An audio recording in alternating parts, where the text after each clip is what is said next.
ॐ श्री परमात्मने नमः। अथ प्रथमोऽध्यायः। अर्जुन विषादयोगः।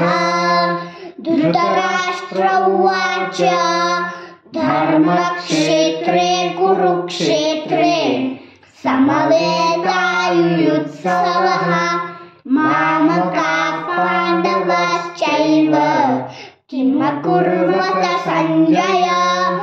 संजय उवाच दृष्ट्वा तु पाण्डवानीकं व्यूढं दुर्योधनस्तदा आचार्यमुपसंगम्य राजा वचनमब्रवीत्। पश्यैतां पाण्डुपुत्राणाम् आचार्यमहतीं च मूं न्यूढां द्रुपदपुत्रेण तव शिष्येण धीमता। अत्र शूरा महेश्वासाः भीमार्जुनसमायुधि युयुधानो विराटश्च द्रुपदश्च महारथः। दृष्टकेतुश्चेकितानः काशीराजश्च वीर्यवान् पुरुजित् कुन्तिभोजश्च शैब्यश्च नरपुङ्गवः युधामन्युश्च विक्रान्तः उत्तमौजाश्च वीर्यवान् सौभद्रो द्रौपदेयाश्च सर्व एव महारथा। अस्माकं तु विशिष्टाये तान्निबोधद्विजोत्तमा नायका मम सैन्यस्य संज्ञातं ताम्रमीमिते। भवान् भीष्मश्च कर्णश्च कृपश्च समितिञ्जयः अश्वत्थामा विकर्णश्च सौमदत्तिस्तथैव च अन्ये च बहवः शूरा मदर्थे त्यक्तजीविता नानाशस्त्रप्रहरणा सर्वे युद्धविशारदा। अपर्याप्तं तदस्माकं बलं भीष्माभिरक्षितं पर्याप्तं त्विदमेतेषां बलं भीमाभिरक्षितं। अयनेषु च सर्वेषु यथा भागमवस्थिताः भीष्ममेवाभिरक्षन्तु भवन्तः सर्व एव हि।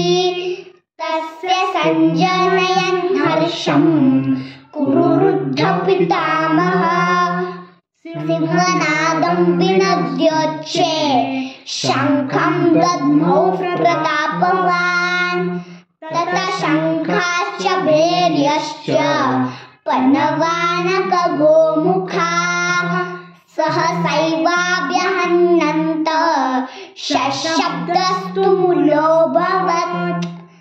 ततः श्वेते हयैर्युक्ते महति स्यन्दने स्थितो माधवः पाण्डवश्चैव दिव्यो शङ्खो प्रदध्मतु। पाञ्चजन्यं ऋषिकेशो देवदत्तं धनञ्जय पौण्ड्रं दद्मो महाशङ्खं भीमकर्मारुकोदर। अनन्तविजयं राजा कुन्तिपुत्रो युधिष्ठिरः नकुलः सहदेवश्च सुघोषमणिपुष्पकौ काशश्च परमेश्वासः शिखण्डी च महारथाः। दृष्टद्युम्नो विराटश्च सात्यकिश्चापराजितः द्रुपदो द्रौपदेयाश्च सर्वशः पृथिवीपते। सौभद्रश्च महाबाहो शङ्खान् दद्मौ पृथक् पृथक्। स घोषो धातराष्ट्राणां हृदयानि व्यदारयत् नभश्च पृथिवीं चैव तुमुलोऽभ्यनुनादयन् अथ व्यवस्थितान् दृष्ट्वा धातराष्ट्रान् कपिध्वज प्रवृत्ते शस्त्रसम्पाते धनुरुद्यम्य पाण्डव ऋषिकेशं तदा वाक्यमिदमाह महीपते अर्जुन उवाच सेनयोरुभयोर्मध्ये रथं स्थापयाम्यच्युत यावदेतान्निरीक्षेऽहं योद्धुकामानवस्थिता कैर्मया सह योद्धव्यमस्मिन् रणसमुद्यमे योत्स्यमानानवेक्षेऽहं य एतेऽत्र समागताः धार्तराष्ट्रस्य दुर्बुद्धेः युद्धे प्रियचिकीर्षव संजय उवाच एवमुक्तो ऋषिकेशो गुडाकेशेन भारत सेनयोरुभयोर्मध्ये